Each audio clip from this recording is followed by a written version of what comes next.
Young Banarasi. चलिए, तो एक बार दीदी वो कार में थी, लाइव आई थी, तो हम उनको 4 लाइन कविता लिखे थे और बोले थे कि बाकी की बनारस में। तो दीदी बोली थी अच्छा ठीक है, आना बनारस में सुनेंगे। तो वो कविता को हम आगे बढ़ाते हैं, आप लोग भी सुनिए और दीदी आप खास करके, कि एक कवि सम्मेलन में हम एक कवि की कविता मंच पर अपने नाम से पढ़ गए। एक कवि सम्मेलन में हम एक कवि की कविता मंच पर अपने नाम से पढ़ गए, असली कवि उखड़ गए, बोले आप हमारी रचना पढ़ रहे हैं। हमने कहा अच्छा तो ये आपकी है तभी तो हम उखड़ रहे हैं, रचना में दम होता तो जम जाती। वे बोले तुमको शर्म नहीं आती, रचना में दम होता तो जम जाती। वे बोले तुमको शर्म नहीं आती। हमने कहा शर्म कैसी, आपने लिखी है जैसी पढ़ रहे हैं वैसी, आपने लिखी है जैसी पढ़ रहे हैं वैसी। अरे ये तो सिर्फ हमारा एक प्रयोग है, आपने पकड़ लिया मात्र संयोग है, वरना हमने बड़े बड़े हाई रेटेड कवियों की कविता हाफ रेट में चला दी। वरना हमने बड़े बड़े हाई रेटेड कवियों की कविता हाफ रेट में चला दी, आज तक पकड़ में नहीं आई, इसको कहते उस्तादी। हाँ, कभी सूरदास, तुलसीदास, कबीरदास, जिसकी कहो उसकी सुना दे। कहो तो भाई सनी भैया के कविता सुना के तालियां बजवा दे, क्योंकि हमारे साथ ताली बजाने वाले श्रोता भी किराए पर चलते हैं, क्योंकि हमारे साथ ताली बजाने वाले श्रोता भी किराए पर चलते हैं। कितने बेरोजगार तो इसी धंधे से पलते हैं। धंधे की बात सुनते ही बेचारा असली कवि शर्मा गया और अगले दिन से वो भी ताली बजाने वालों में आ गया। आजकल वे हमारे गुण गा रहे हैं। कविता से पेट नहीं चलता था, तालियों से चला रहे हैं। अच्छी चल पड़ी है तालियों की दुकान, जितना पेमेंट उतना भुगतान, गिनकर तालियां बजवाते हैं। और कवियों से ज़्यादा पेमेंट तो वो एडवांस में पाते हैं। एडवांस मिल गया तो वाह वाह, नहीं तो हाय हाय मचाते हैं। हमें बहुत ही अच्छा लगा। बहुत जगह बहुत ढेर सारे लोग होते हैं, लेकिन वहाँ तालियां कम मिलती है क्योंकि लोग ध्यान से सुनते नहीं हैं। यहाँ भले कम लोग हैं, लेकिन जितने लोग हैं बहुत ही ध्यान से सुन रहे हैं, तो मुझे बहुत ही अच्छा लगा। तो चुनाव का माहौल आने वाला है, तो उसके ऊपर एक कविता है कि मंत्री जी कुछ बात सोचकर मुस्कुराए, कुछ अजीब से भाव उनके चेहरे पर आए। उन्होंने अपने पीए से पूछा यार ये डेमोक्रेसी क्या होती है। पीए कुछ झिझका, सकुचाया, शर्माया। अब बोलो बोलो बोलो, डेमोक्रेसी क्या होती है। पीए बोला कि सर जी, जिसमें जनता के द्वारा, जनता के लिए, जनता की ऐसी तैसी होती है, वही डेमोक्रेसी होती है। अब पता नहीं मंत्री जी के समझ में आया या नहीं आया, पर मेरे मन में ये सवाल उठ गया कि ये डेमोक्रेसी क्या होती है। तो मुझे जो मिलता मैं पूछ लेता। तो पार्क के कोने में घास के बिछोने पर लेटे लेटे हम अपनी प्रेयसी से पूछ पड़े कि ये डेमोक्रेसी क्या होती है। वो बोली तुम्हारे वादों जैसी होती है, इंतजार में बहुत तड़पाती है, झूठ बोलती है, सताती है। तुम तो आ भी जाते हो, ये तो कभी नहीं आती। फिर हमने एक विद्वान से पूछा, उन्होंने कहा हमने राजनीति शास्त्र सारा पढ़ मारा। डेमोक्रेसी मतलब आज़ादी, समानता और भाईचारा। आज़ादी तो इसमें राम नाम की लूट है, इसमें गधे और घास दोनों को बराबर की छूट है। घास आज़ाद है कि चाहे जितना बढ़े, और गधे स्वतंत्र है कि लुटलुटी मारते हुए बैठे या खड़े मन चाह करे और जितना हो सके इस घास को चरे। और समानता कौन है जो इसको नहीं मानता। हमारे क्या गरीबों और गरीबों में समानता है, अमीरों और अमीरों में समानता है, मंत्रियों और मंत्रियों में समानता है, संतरी और संतरियों में समानता है। क्या बात है, क्या और भाईचारा, अगर डेमोक्रेसी में भाईचारा है तो सुनो भाई, आज के समय में हर कोई एक दूसरे के आगे चारा डालकर भाईचारा बढ़ा रहा है। जिसके पास डालने को चारा नहीं है उसका किसी से भी भाईचारा नहीं है। क्या बात है। और अगर वो बेचारा है तो माफ़ करना, इसका हमारे पास कोई चारा नहीं है। अंत में मिले हमारे मुसद्दी लाल, उनसे भी कर डाला यही सवाल। बोले डेमोक्रेसी दफ्तर के अफसर से लेकर घर की अफसरा तक पड़ती हुई फटकार है, जबान के कोड़ों की मार है, जीतकार है, हाहाकार है। इसमें मार की लात से कई ज़्यादा भारी हालात की मार है। तो अब मैं किसी से ये नहीं कहता हूँ कि मेरी ऐसी तैसी हो गई है, अब मैं सबसे ये कहता हूँ कि मेरी डेमोक्रेसी हो गई है। तो इतना मन से सुन रहे तो मैं आपको एक कविता, थोड़ी लंबी है पर एकदम कहानी में आप अगर अच्छे से सुनेंगे तो बहुत अच्छी कविता है कि इस बार कोई घटना नहीं, हकीकत बताऊंगा। रात आधी थी, बात पूरी बताऊंगा। रात आधी थी, बात पूरी बताऊंगा।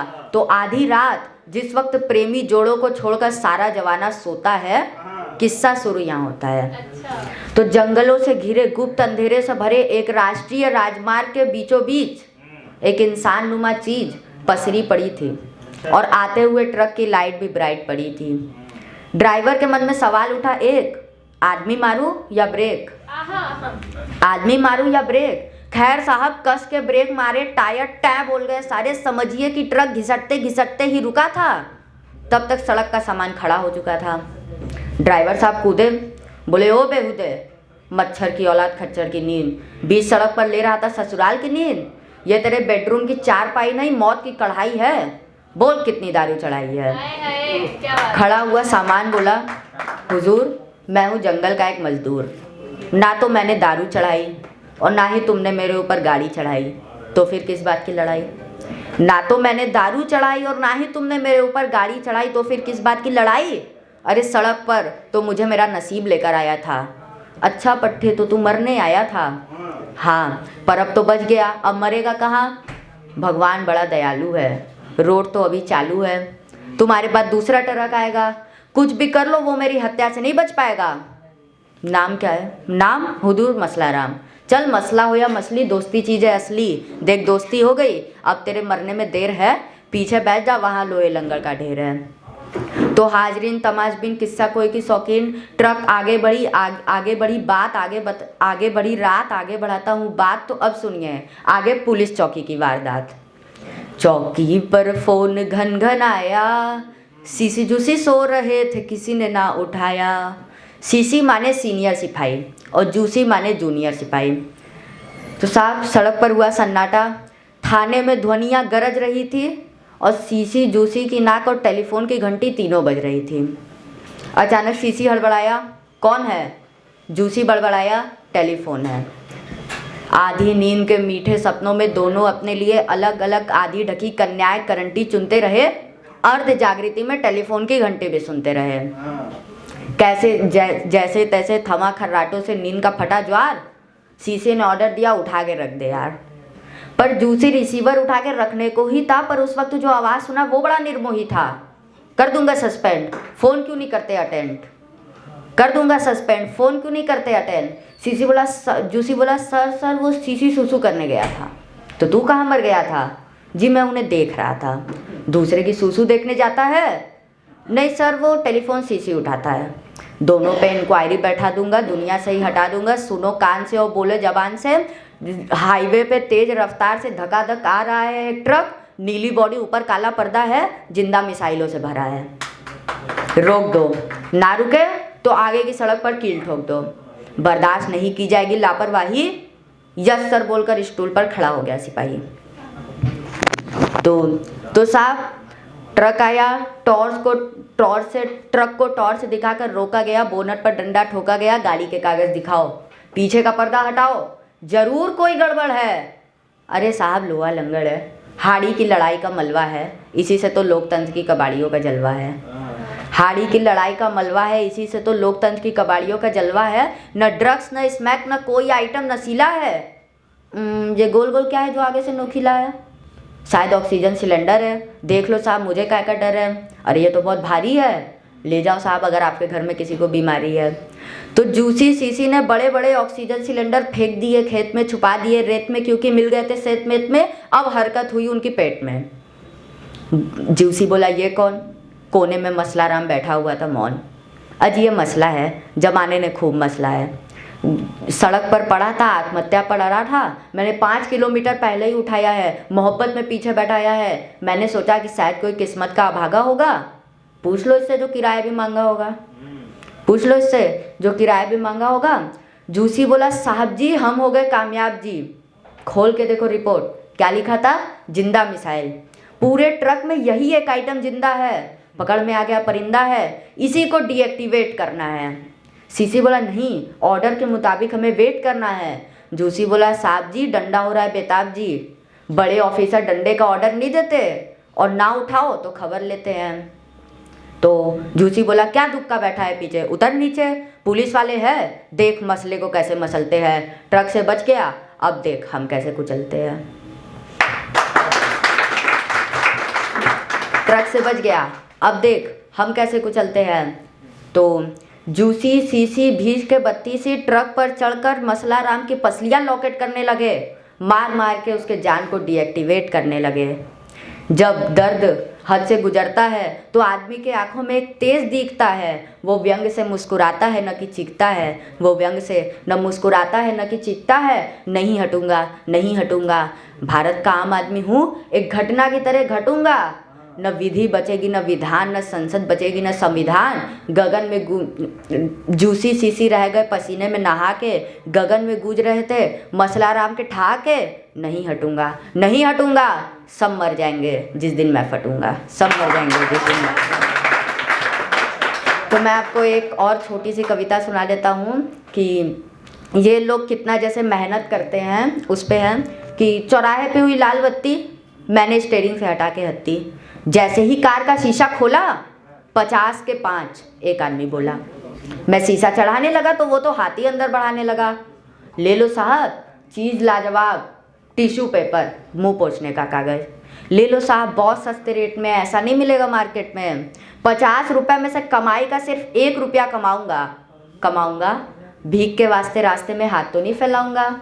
मैं समझ गया कि इसकी बात 100% रॉन्ग है, शायद ये भी कोई कमाने का नया ही ढोंग है, इसलिए उसे टरकाने के लिहाज से मैं बोला अपने फिल्मी अंदाज में कि माल की कीमत है 49 रुपया, 1 रुपया तुम्हारी जायज़ कमाई, पर जमाने के नाजायज भाई, तनिक ई तो बतावा कहाँ में से कछु आओ नहीं पोस सकत मुँह के अलावा, आँख कान नाक। वो बोला साहब छोड़ो मजाक, आँख कान नाक कुछ भी पूछो पर सवाल मत पूछो। हमने कहा कमाल है, और यही तो सवाल है कि जब कोई चीज़ खरीदेंगे तो सवाल क्यों नहीं पूछेंगे। अच्छा ये बताओ क्या इससे पोछा जा सकता है पसीना। उसने तुरंत हाथ बाहर निकाल कर तान कर सीना, बोला बाबू इससे मुमकिन नहीं है साफ़ करना पसीना, इससे पोछी जाती है लिपस्टिक और क्रीम, इससे पोछी जाती है मुंह पे लगी आइसक्रीम, इससे पोछे जाते हैं निशान चॉकलेट के, इससे पोछे जाते हैं हाथ ऑमलेट के। कुछ लिया न दिया, फालतू में मेरा टाइम ख़राब किया। अरे बाबू जो इस कागज़ को ख़रीद के लेके जाता है उसे पसीना ही कहाँ आता है। और लगता है तुम वाकिफ नहीं हो इस हिंदुस्तान की ज़मीन से, यहाँ तो पसीना पोछा जाता है कुर्ते की आस्तीन से। और 50 के 5 डिब्बे बेचने में जितना पसीना आएगा उसमें ये सारा का सारा कागज़ कम पड़ जाएगा, उसमें ये सारा का सारा कागज़ कम पड़ जाएगा।